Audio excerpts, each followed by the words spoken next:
অক্ষরে Karl Marx তারা সবাই জায়গায় লাল সালাম ইনকলাব জিন্দাবাদ জিন্দাবাদ socialism down down capitalism up socialism down down capitalism down down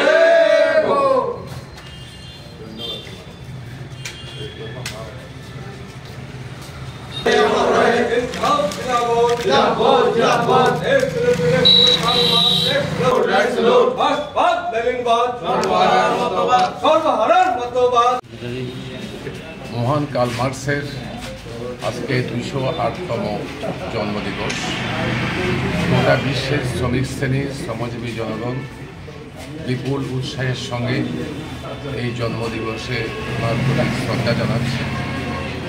এটা সকলে জানেন যে 1818 সালে জার্মানের ট্রায়ার শহরে কার্ল মার্কস জন্মগ্রহণ করে।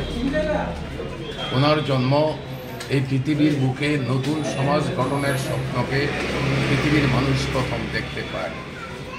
উনি কার্ল মার্কস 1847 সালে উনি প্রথম কমিউনিস্ট লীগ, ওনার বন্ধু অ্যাঙ্গেলস সহ কমিউনিস্ট লীগ প্রতিষ্ঠা করে 1848 সালে কমিউনিস্ট ম্যানিফেস্টো রচনা করেন।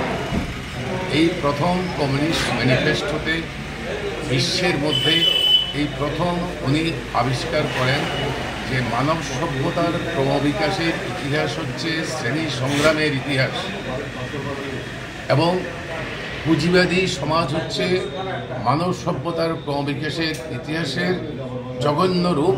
পুঁজিবাদের পতন অনিবার্য। পুঁজিবাদের গর্বে যে শ্রমিক শ্রেণীর জন্ম হয়েছে সেই শ্রমিক শ্রেণীর হাতে পুঁজিবাদের মৃত্যু অনিবার্য। সমাজ এবং তারাই এই শ্রমিক শ্রেণী সমাজতন্ত্র কায়েম করবে।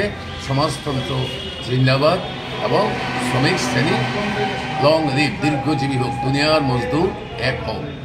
এই উদ্দাত্ত আহ্বান গোটা পৃথিবীকে নাড়া দিয়েছিল 1848 সালে কার্ল মার্কস এবং ফ্রেডারিক অ্যাঙ্গেলস যখন ম্যানিফেস্টো রচনা করেন। কার্ল মার্কস পৃথিবীর শুধুমাত্র এই ক্ষেত্রে নয়, উনি একজন মহান দার্শনিক। হেগেলসের ভাববাদ উনি পুরোপুরি অধ্যয়ন করেন।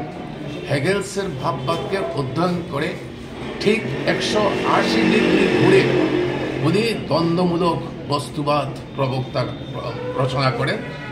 আজ পর্যন্ত বিশ্বের 21 শতাব্দীতে এসেও পৃথিবীর কোনো দার্শনিক দ্বন্দ্বমূলক বস্তুবাদকে চ্যালেঞ্জ করেনি। এটা ভুল বলে প্রতিবাদ হয়নি। কাজেই এটা মহান দার্শনিক কার্ল মার্কসের অবদান এই দ্বন্দ্বমূলক বস্তুবাদ। শুধুমাত্র দর্শন শাস্ত্রের মধ্যে নয়, অর্থশাস্ত্রে কার্ল মার্কস 1867 সালে দাস ক্যাপিটাল প্রথম সংস্করণ উনি প্রকাশ করেন। ওনার বন্ধু অ্যাঙ্গেলসের সহায়তায় ক্যাপিটাল গ্রন্থ পৃথিবীকে প্রথম দারুণভাবে নাড়া দেয়।